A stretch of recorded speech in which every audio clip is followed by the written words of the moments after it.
संभल कर लें सलाह। एक बार एक आदमी अपने छोटे से बालक के साथ एक घने जंगल से गुजर रहा था। तभी रास्ते में उस बालक को प्यास लगी और उसे पानी पिलाने उसका पिता एक नदी पर ले गया। नदी पर पानी पीते पीते अचानक वो बालक पानी में गिर गया और डूबने से उसके प्राण निकल गए। वो आदमी बड़ा दुखी हुआ और उसने सोचा कि इस घने जंगल में इस बालक की अंतिम क्रिया किस प्रकार करूं। तभी उसका रोना सुनकर एक गिद्ध, सियार और नदी से एक कछुआ बाहर आया और उस आदमी से सहानुभूति व्यक्त करने लगे।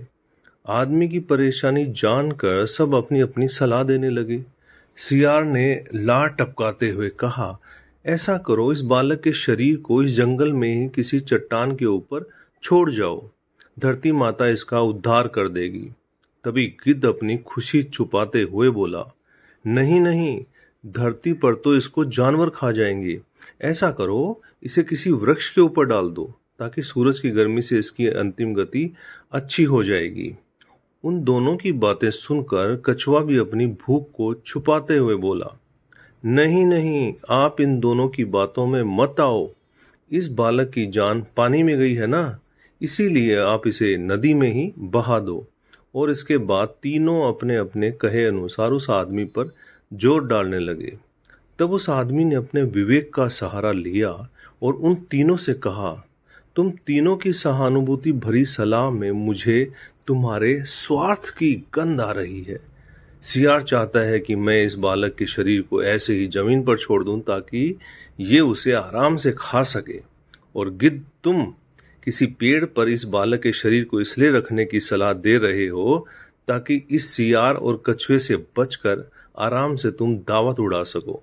और कछुआ, तुम नदी के अंदर रहते हो ना, इसीलिए नदी में अपनी दावत का इंतजाम कर रहे हो।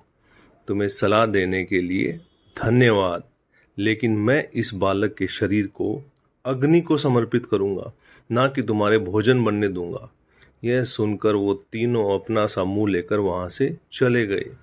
तो दोस्तों, मैं यह नहीं कह रहा हूं कि हर व्यक्ति आपको स्वार्थ भरी सलाह ही देगा, लेकिन आज के इस कॉम्पिटिटिव युग में हम अगर अपने विवेक की छलनी से किसी सलाह को छान लें तो शायद ज़्यादा सही रहेगा।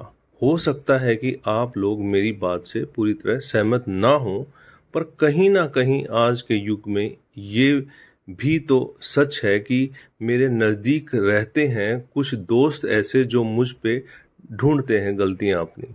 दोस्तों, ये आपको कैसा लगा नीचे कमेंट करके बताइए।